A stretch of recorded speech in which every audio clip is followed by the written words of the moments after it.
ఒకటి సత్యము, ఒకటి అసత్యం అని రెండు మాత్రమే ప్రకటమవుతూ ఉంటాయి. గురువుగారు అసలు పరంపర అంటే ఏంటి గురువుగారు? పరంపర అంటారు కదా.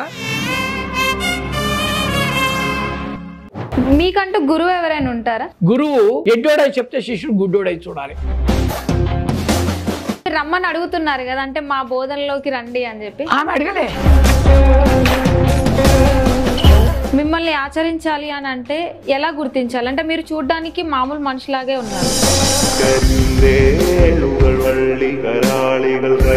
మీకంటూ ఏమైనా దేవాలయాలు, ఏమైనా ఆశ్రమాలు ఉంటాయా గురుగారు? దేవాలయంలో అంటే మనకు సత్యమైనటువంటి పరమాత్మ ములుగుచ్చ సందు లేకుంటున్నాడు. శ్రీమద్ రామడుగు శివరామ దీక్షితులు అనేవారు తనంతలో తాను బాధపడుతున్న సమయంలో కూడా దేవుని నమ్మినటువంటి వారు ఆస్తికులు, దేవుని లేడు అనేటువంటి వారు నాస్తికులు. మరి మిమ్మల్ని గుర్తించాలంటే ఎలా? తెలివికి అందదు, చూపులకు అందదు, చెవులకు అందదు, స్పర్శకు అందదు, గంధానికి అందదు, జ్ఞానానికి అందదు, తెలుసుకోలేవు. పాముల జాడ పాములకు తెలిసినట్లు, దొంగల జాడ దొంగలకు తెలిసినట్లు. ఇంటన్నా నా భార్య నన్ను గుర్తుపట్టది. ఓం నమో బ్రహ్మాదిభ్యో.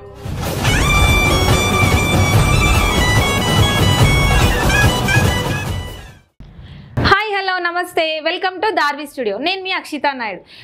చాలా బోధాలు మనం విని ఉన్నాము, చాలా ఆచార్యాల గురించి మనం విని ఉన్నాము, కానీ అచల బోధ అనేది చాలా మందికి తెలిసి ఉంటారు ప్రస్తుత కాలంలో. మీకు ఎవరికైనా తెలిసి ఉంటే కింద కామెంట్ రూపంలో తెలియజేయండి. వాటి గురించి వివరణ ఇవ్వడానికి మనతో ఉన్నారు గురువు గారు దయానంద రాములు యాదవ్ గారు. ఆ గురువు గారిని అడిగి ఈ యొక్క అచల సాంప్రదాయం, అచల బోధం గురించి పూర్తి వివరాలు తెలుసుకుందాం. నమస్కారం అయ్య గారు. నమస్కారం. అచల సాంప్రదాయం అంటే ఏంటి గురుగారు? అంటే మొట్టమొదటిగా మీ గురువు అంటూ ఎవరు? మొట్టమొదలు ఈ పరమార్థమును గురించి తెలిపించే విద్యలలో అనేక విద్యలు ఉన్నాయి. దాంట్లో ఈ అచల విద్య అని కూడా ఒకటి. ఆ సత్యమైనటువంటి దాని గురించి తెలిపే విద్యనే ఒకటి సత్యము, ఒకటి అసత్యం అని రెండు మాత్రమే ప్రకటమవుతూ ఉంటాయి ప్రపంచంలో. ఈ సత్యాన్ని గురించి ఉన్నది ఉన్నట్లుగా తెలపడమే అచల బోధ. అట్లనే ఈ లేఖనే ఉన్నట్టుగా తోచే ఒక అసత్యం ఉంది. దాని గురించి కూడా అది ఎట్లా ఉన్నది, అది ఎట్లా లేదు అని దాని గురించి ఈ రెండు విషయార్థం గురించి తెలిపే బోధనే అచల బోధ. ఓకే, మీకంటూ గురువు ఎవరైనా ఉంటారా? ఈ బోధ జన్మరాహిత్యాన్ని ప్రతిపాదించే బోధ.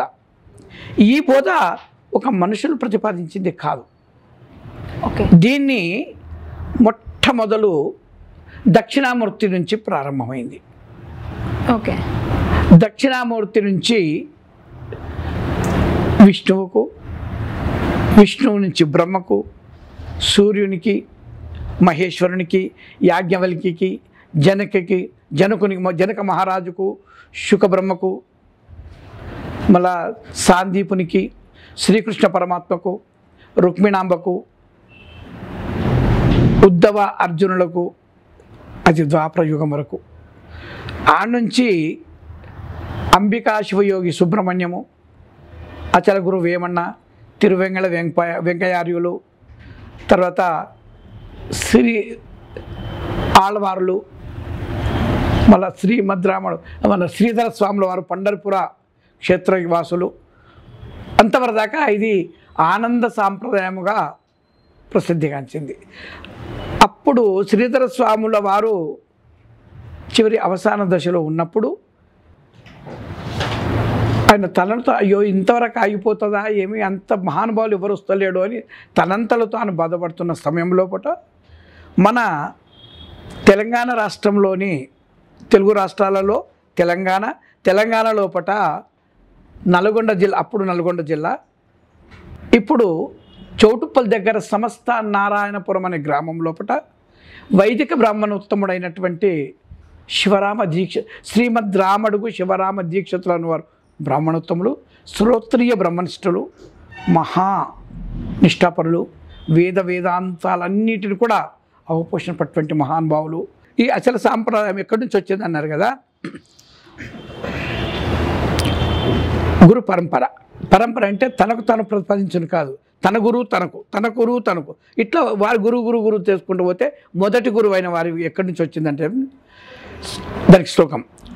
ఓం నమో బ్రహ్మాదిభ్యో బ్రహ్మ విద్యా సాంప్రదాయ కర్తృభ్యో వంశ ఋషుభ్యో మహద్భ్యో నమో గురుభ్యః సర్వోపప్లవరహిత ప్రజ్ఞాన ఘన ప్రత్యగర్దో బ్రహ్మైవాహమస్మి అహం పదార్థ రహితః. గురువే సర్వలోకానాం భిషజే భవరోగిణాం నిధయే సర్వ విద్యానాం శ్రీ దక్షిణామూర్తయే నమః. ఈశ్వరో గురురాత్మేతి మూర్తిభేద విభాగినే వ్యోమవద్వ్యాప్త దేహాయ దక్షిణామూర్తయే బ్రహ్మణే నమః. గురుగారు అసలు పరంపర అంటే ఏంటి గురుగారు? పరంపర అంటారు కదా, పరంపర అంటే ఒకరి నుంచి ఒకరికి ప్రాప్తించేది పరంపర. మా ముత్తాత ఉన్నాడు, మా ముత్తాత మా రెండవ తాతకు, ఆ తాత మా తాతకు, మా తాత నుంచి మా నాన్నకు, మా నాన్న నుంచి నాకు, నా తర్వాత నా పిల్లలకు వచ్చేది దీన్ని పరంపర అంటారు. అట్లనే ఈ బోధ అచల బోధ కూడా మొదటి గురువు దక్షిణామూర్తి అని చెప్పాను కదా, ఆ దక్షిణామూర్తి నుంచి ఆ తర్వాత ఒకరికి పరంపర చదివాను. ఆ పరంపరలో అందరు గురువులు వచ్చినారు కదా, అట్లా ఒక గురువు నుంచి ఒక గురువుకు అందించడమే పరంపర. మీకంటూ ఏమైనా దేవాలయాలు ఏమైనా ఆశ్రమాలు ఉంటాయా గురుగారు? దేవాలయంలో అంటే మనకు సత్యమైనటువంటి పరమాత్మ ములుగుచ్చ సందు లేకుంటున్నాడు. దేవుడు అనేవాడు సత్యమైనటువంటి దేవుడు, ములుగుచ్చ సందు లేక అంతటా తాన తప్ప రెండవది లేదు. మరి గుడి కడితే ఆయన లోపల కట్టాలి, దాన్ని ఆయన అవతల కట్టాలన్నా వీల్లేదు కదా, ఆయన లోపలనే కట్టాలి. గుడి అయినా నేనైనా నీవైనా ఈ సర్వము ఆయన లోపలనే వచ్చాయి. ఆయన మొదటి వాడికి ఆయనకేం గుడి కట్టాలి నేను? ఓకే.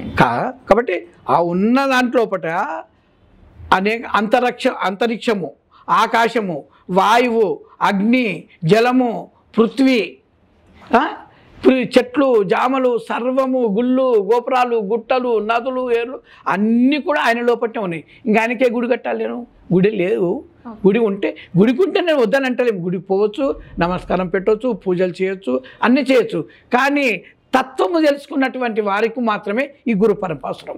మీరు కూడా గుళ్ళకి వెళ్ళి అర్చనలు అవన్నీ చేస్తుంటారా? వెళ్తాము. మేము నాస్తికులం కాదు కదా, మేము కూడా దేవుని నమ్ముతాం కదా. దేవుని నమ్మినటువంటి వారు ఆస్తికులు, దేవుని లేడు అనేటువంటి వారు నాస్తికులు. దీనికి ఒక కందార్థం ఉన్నది. దేవుణ్ణి నిన్ను ఎరుగవు, దేవుణ్ణి నిన్ను ఎరుగవు, నీవిప్పటికెట్టివారు నే తెల్పెదా, నీకే వెర్రి బోధలెందుకు, కావున దేవుణ్ణి ఇదుగో కనుగోనావోయి, నామారూప కర్మాలేవోయి, నీవా దేవునిలోన నిన్ను లెస్స వెదకి నావాలి ముచ్చట నడుగోయి తెలిపేదా కనుగోనావోయి, నామారూప కర్మాలేవోయి. అంటే ఆ దేవుణ్ణి కనుగోలంటే గురువు శిష్యునికి చూపిస్తేనే గురువు తెలుసుకుంటాడు, కానీ తనకు తాను తెలుసుకునే అవకాశమే లేదు. కాబట్టి ఎందుకు తెలుసుకోలేదు? అది జ్ఞానాతీతము, తెలివికి అందదు, చూపులకు అందదు, చెవులకు అందదు, స్పర్శకు అందదు, రసానికి అందదు, గంధానికి అందదు, జ్ఞానానికి అందదు. కాబట్టి నీ తెలివి తెలుసుకోలేవు. జ్ఞానాతీత స్థితి కాబట్టి అది గురువు శిష్యులకు. గురువు ఎడ్డోడై చెప్తే శిష్యుడు గుడ్డోడై చూడాలి. గురువు ఎడ్డోడై అంటే పలికేలేదు. గురువు ఎడ్డోడైతే మాట రాదు కదా, శిష్యుడు చూడాలి, మనకి చూపేది కళ్ళేలు, గుడ్డోడు కదా. అంటే కన్ను లేకుండా చూడాలంటే ఏ కన్నుతో చూస్తావు అటువంటి దివ్యకమైన నేత్రము గురువు ప్రసాదిస్తాడు. ఆ రీతిగా ఆ దేవుని నీకు చూపిస్తాడు. కాబట్టి అది పరమ రహస్యమైంది. అది గురువు శిష్యులకు మాత్రమే చెందినటువంటిది. అది పరమ రహస్యం, గోప్యం. మీకంటూ ప్రత్యేక భాష అంటే ఏమైనా ఉంటుందా? ఏం లేదు. భాష నీవు నేను మాట్లాడుకునే భాషని ఏ భాషలైనా చెప్పొచ్చు. దానికి పలికే లేదన్నాం కదా. తెలుగు, తమిళ్, అన్ని భాషలలో మా ప్రబోధం ఉంది. మొట్టమొదలు వేద ప్రమాణం. ఈ ప్రబోధంతా, ఈ అసలు సిద్ధాంత ప్రబోధంతా వేద ప్రమాణమే. వేదం ఎటువంటిది అంటే రబ్బర్ వంటిది. నువ్వు కూస్తుంది నీదికి వస్తుంది, నేను కూస్తుంది నాదికి వస్తుంది. ఏ ప్రజ్ఞానకర్తలు, ఏ పండితులు ఏ ప్రకారంగా తీసుకున్నారో వాళ్ళకి సరిపడ్డట్టు వాళ్ళు రాసుకున్నారు. నిజార్థము నిజభావము ఒక్క గురువు శిష్యుడికి అందించినప్పుడు మాత్రమే తెలియబడుతుంది. అచల బోధలు అని ఎలా గుర్తించాలి? అచలము అనగా కదలిక లేనిది అని అర్థం. అచలం అంటేనే కదలిక లేనిది. మరి కదలిక లేనిది ఏది అని అంటే ఒక గుండును చూస్తే కదులుతలేదు, ఇది అచలం అనొచ్చునా? అది అచలమే, ఆ గుండు అచలమే. కానీ భూమి తిరుగుతుందని మన సైన్స్ ప్రకారం తెలుస్తుంది కదా. భూమి కదులుతుంది కదా, కదిలినప్పుడు అది అచలం ఎట్లా అవుతుంది?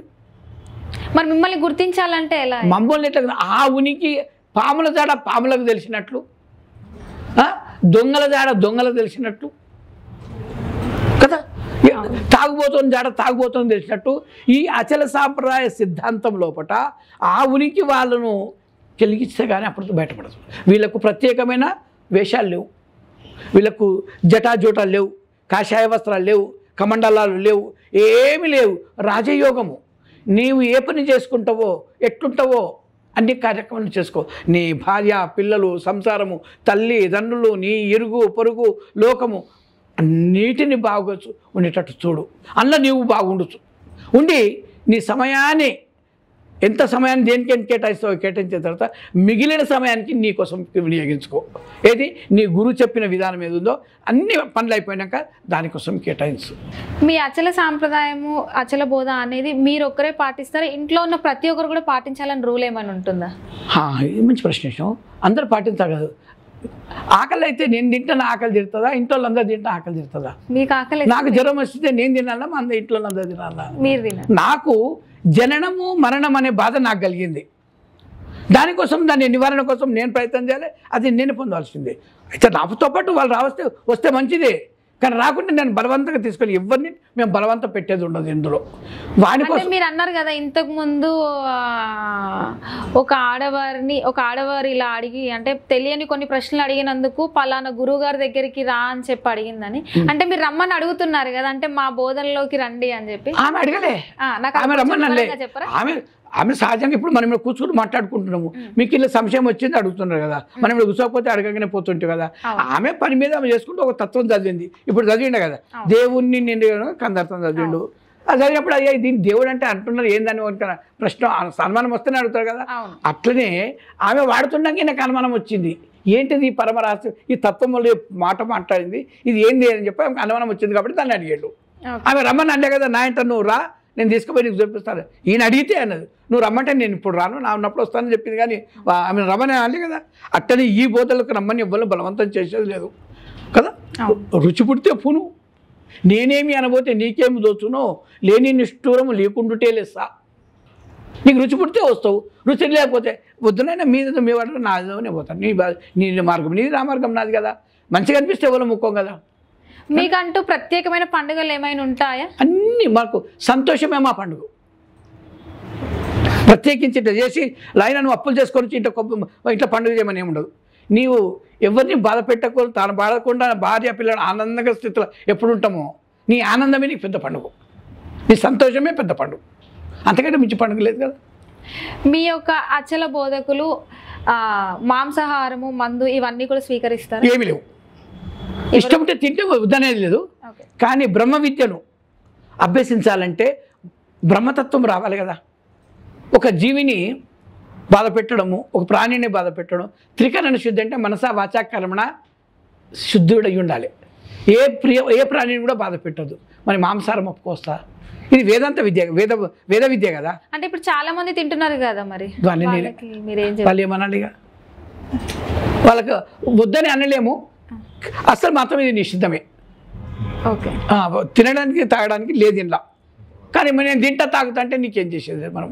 మీ అచల బోధ అచల సాంప్రదాయం పాటించే వాళ్ళు ఏ ఒక్కరు కూడా మందు మాంసాహారం అనేది ముట్టుకోరు. అందరు ముట్టుకోరని కాదు, కొందరు మాత్రమే అందరు ముట్టుకుంటారు, కొందరు మాత్రం ముట్టుకున్న వాళ్ళు చాలామంది ఉన్నారు. వాళ్ళు చెప్పరు బయటకు మేము తినము మేము తాగమని కూడా ఏమీ అనరు. వాళ్ళు ఏమీ అనుకుంటా మొద్దు ఎట్లుంటుందో అట్లుంటారు. వాళ్ళు ఏం చెప్పరు ఏదన్నారు. వాళ్ళ దగ్గర ఉంటేనే వాళ్ళ సంగతి తెలవాలి. కానీ అట్లా తినేటోళ్ళు చాలామంది తాగేటోళ్ళు కనబడుతున్నారు కాబట్టి ఈ సాంప్రదాయానికి దెబ్బొచ్చేదే వాళ్ళతో. మీకంటూ ప్రత్యేక కులం అంటే అంటే ఇప్పుడు మీరు అచల సాంప్రదాయం అంటే గుళ్ళ గురించి చెప్పారు. ఇప్పుడు బ్రాహ్మణ్స్ ఉన్నారు, వాళ్ళు గుళ్ళల్లోకి వెళ్ళి అర్చనలు అవి చేస్తారు. మీరు మిమ్మల్ని అడిగినా మీరు వెళ్తానంటారు. అంటే మీకంటూ ప్రత్యేకమైన కులం ఏమైనా ఉందా? మాది గురుకులం, అనుకూలమే కులం. గురుకులం గురువును ఆశ్రయించినప్పుడు మనకి ఇంకా అక్కడ వీళ్ళు స్త్రీ బ్రాహ్మణుడా, క్షత్రుడా, వైశ్యుడా, శూద్రుడా అడగం. స్త్రీయా, ధనవంతుల, పేదవాళ్ళ ఏమీ అడగం. చదువచ్చినోడా, చదువు రానాడా ఏం లేదు. గురుభక్తి, గురుకు అనుష్ఠాన ప్రకారంగా నడిచే నడక ఇహానికి పరానికి. ఈ ప్రపంచ వ్యామోహంలో తిరిగేటప్పుడు ప్రపంచంలో కూడా ఎవడ్రా వీడు, ఎసంటోడ్రా వీడని అక్కడ పేరు రావద్దు. పారమార్థంలో ఎవడయ్యా నీకు గురుపదేశం ఇచ్చిందని అక్కడ కూడా అనొద్దు. ఇక్కడ ఇహాన్ని పరాన్ని రెండు సక్రమంగా సాధించే విధానమే మా విధానం. గురుగారు, మీరు ఇంతకు ముందు హిందువులది మతం కాదు అంటారు కదా, చాలా మంది హిందువులని మతం అంటారు, మరి మీరు కాదు అంటున్నారు. మతములు అంటే మితం ఏర్పరచుకున్నదే మతం అని చెప్పాను కదా. ఒక మతానికి ఏర్పడాలంటే దానికి మతకర్త ఒకడు ఉంటాడు. ఇస్లాం మతము ఉంది, దానికి మహమ్మద్ సల్లల్లాహు వసల్లం మహమ్మద్ ప్రవక్త అని అతను ప్రతిపాదించాడు. ఆడ నుంచి ఇస్లాం మతం ప్రారంభమైంది, దానికైనా కర్త. అట్లనే క్రైస్తవానికి యేసుక్రీస్తు, యెహోవా వీరు సృష్టికర్తలు. వీరు వచ్చిన తర్వాత క్రైస్తవ మతం ప్రచురణలోకి వచ్చింది. అట్లనే ద్వైతము, మధ్వాచార్యుల వారు వచ్చి ద్వైత మతాన్ని ప్రతిపాదించి ద్వైత మతం ప్రకటమైంది. తర్వాత శ్రీమద్ రామానుజాచార్యుల వారు ఈ విశిష్టాద్వైతాన్ని ప్రతిపాదించి విశిష్టాద్వైత మతము దీన్ని ప్రతిపాదించారు.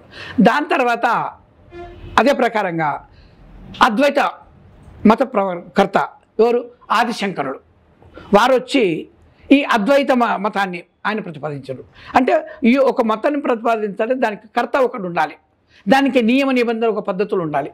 అట్లనే ఈ మతాలన్నిటికీ నియమ నిబంధనలు పద్ధతులు హద్దులు ఉన్నాయి కదా.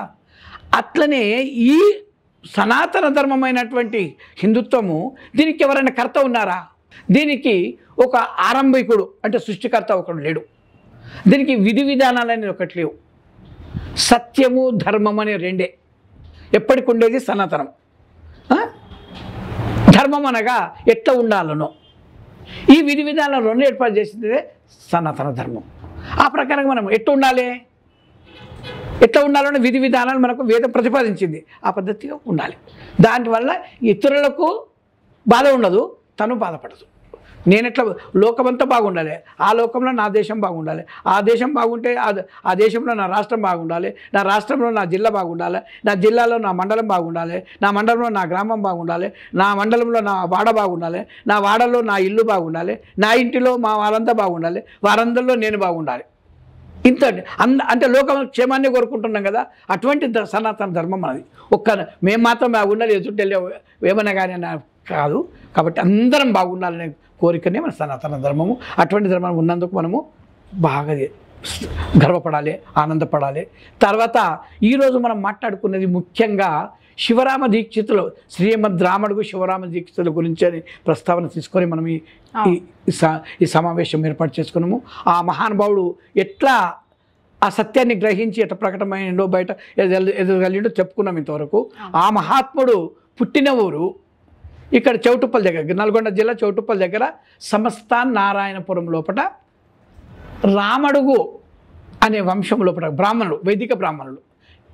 ఆ బ్రాహ్మణ లోపల శ్రోత్రియ బ్రహ్మనిష్ఠుడు పుట్టుకతోనే అన్ని నియమనిష్టాలతో బ్రహ్మచర్యము, వేదాలు, ఉపనిషత్తులు, పురాణాలు అన్నీ చదివి యజ్ఞాలు నిత్యము 100 యజ్ఞాలు చేయకుండా ఆయన మంచినీళ్ళు ఆపోక్షలు కూడా తీసుకున్నటువంటి వాడు కాదు. అంతటువంటి మహానుభావుడు.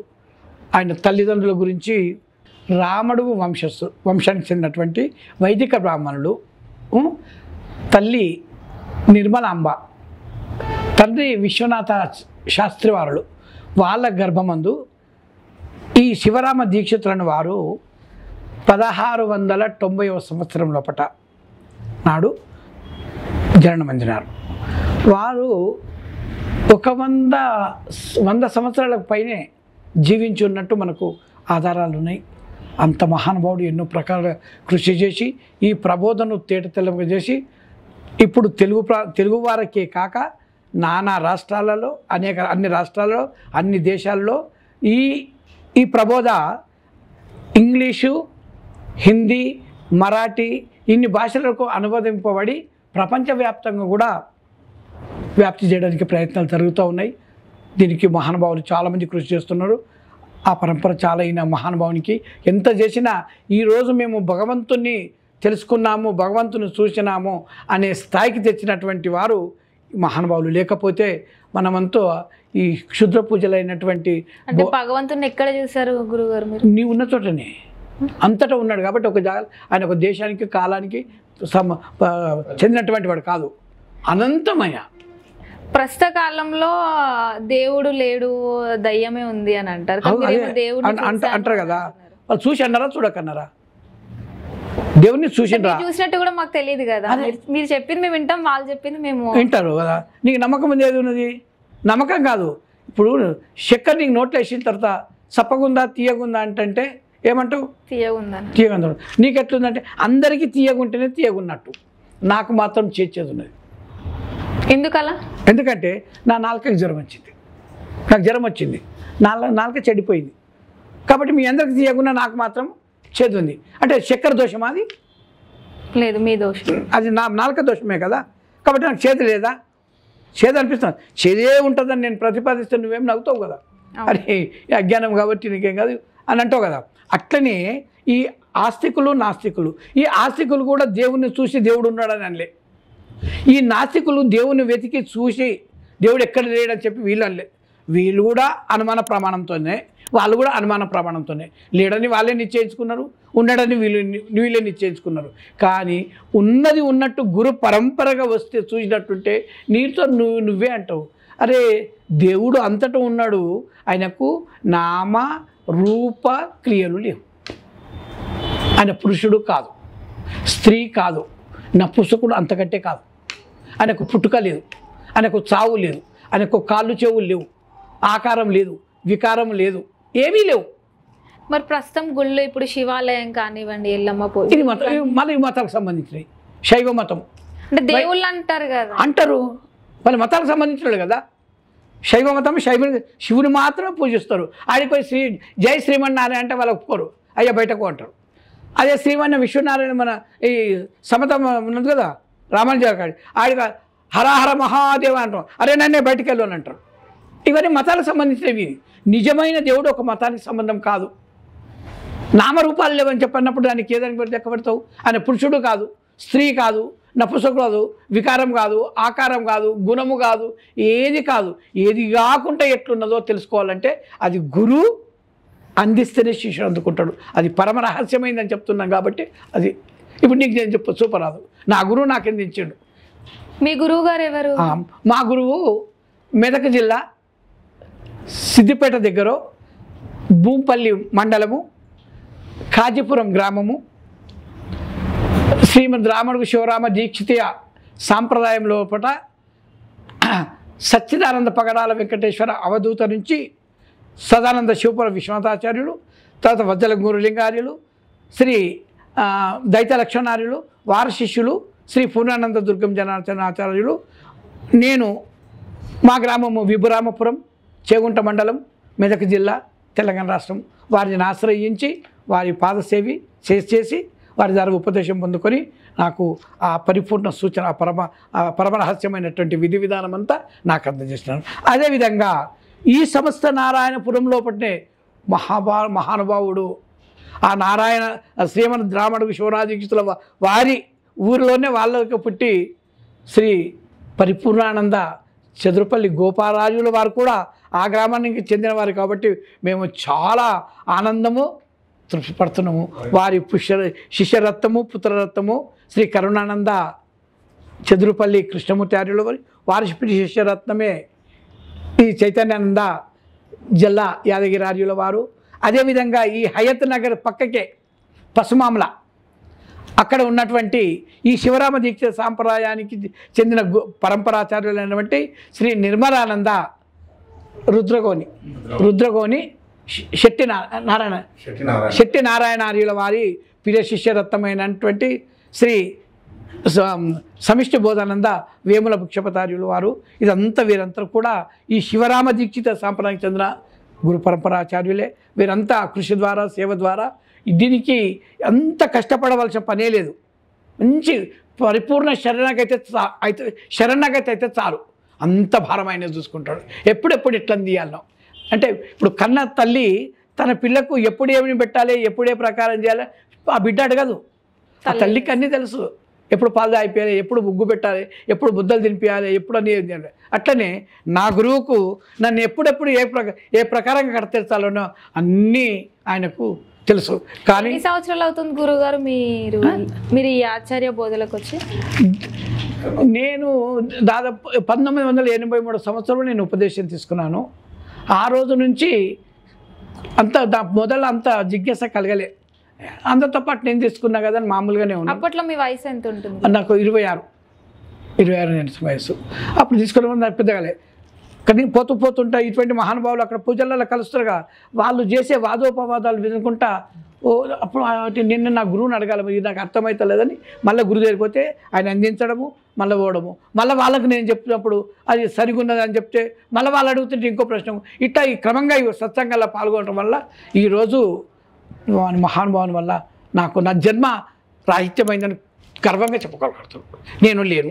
గురుగారు మిమ్మల్ని ఆచరించాలి అని అంటే ఎలా గుర్తించాలి? అంటే మీరు చూడడానికి మామూలు మనిషిలాగే ఉన్నారు, కానీ మీకంటూ ఒక వయసు పరిమితం ఉంటుందా? అంటే ఇంత వయసు పిల్లల నుంచి మా దాంట్లో చేరుతారు, ఇంత వయసు పిల్లలే మా దగ్గరికి వస్తారు అని అలా ఏమైనా ఉంటుందా? మామూలుగా ఇప్పుడు మేము అందరం కూర్చున్నాం, అందరం మనిషి మామూలుగా. ఇప్పుడు ఎవరో ఏం తెలియదు. సపోజ్ మీరు మంచి గాయని, ఎప్పుడు తెలుస్తుంది మాకు? నేను పాట పాడినప్పుడు. ఒక పాట ఏదో చిన్న ఇంత ఒక రాగం చేస్తే చాలు, పెద్ద పాటలు పాడి సంగీతం అంతా చెప్పాల్సిన పని లేదు అని ఒక ఆలాపన చేస్తే చాలు. ఓహో పద్ధతిగా పాడుతుంది, చాలా సుస్వరమైన కంఠం అని తెలిసిపోతా లేదా? అట్లనే ఈ సిద్ధాంతం ప్రకారంగా కూర్చున్నప్పుడు మామూలుగా మామూలు మాటలకు ఈ గురువుల మాటలకు కొంచెం తేడా కనబడుతుంది. అది ఎలా గుర్తిస్తారు? మాటలతోనే, సత్సంగమే. ఇంత వయసు వాళ్ళు గుర్తించాలని ఏమైనా ఉంటుంది? వారు పూర్వజన్మ సంస్కారం వాళ్ళే గుర్తుపడతారు. ఓకే. ఇప్పుడు ఇంట్లో నా భార్య నన్ను గుర్తుపట్టది, గురువు అన్నదామే నా మోడు అని అంటుంది, తెలియదు కదా. మన శిష్యుని అంటాడు అట్లా, వాళ్ళకి తెలిసి ఎంత ఉంది కాబట్టి అరే ఈయన మనిషి కాడు, గురువు కదా మాకు బోధనతో ఆయన అంటాడు, ఈయన అంటాడా ఇవి అంటారా, మామూలు నా మొగడి లెక్క ఉంటుంది అని చెప్పి చూసుకుంటుంది. దగ్గర ఇంట్లోనే ఉన్నది, పక్కకే ఉన్నది అని గుర్తుపట్టదు. కానీ ఎక్కడో ఉన్నాడు, ఎవరెవరి ద్వారానో తెలుసుకున్నారు. ఎక్కడో ఇప్పుడు భిక్షపతి గారు వీరంతా గురువులు, మాకెట్లా తెలుసు?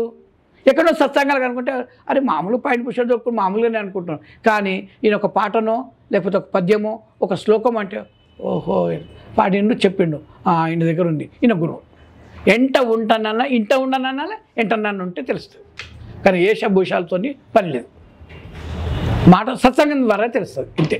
గురుగారు ప్రస్తుత కాలంలో ఎన్నో అరాచకాలు జరుగుతున్నాయి, ఎన్నో చూస్తున్నారు మీరు, వాటిని మీరేమంటారు? మీ మాటల్లో తెలియజేస్తారా? మన ఇంట్లో ఇదంతా మన కుటుంబం, వసుదైక కుటుంబం అంటే నా ఇల్లు, నా కుటుంబం ఎంత అంటే ప్రపంచమే నా కుటుంబం. ఈ కుటుంబంలో అనేక రకాల మంది, అనేక రకాల పద్ధతులు, అనేక రకాలు ఉంటాయి కదా. దాంట్లో అనర్థాలు జరిగేట్టు కూడా చాలామంది ఉంటారు.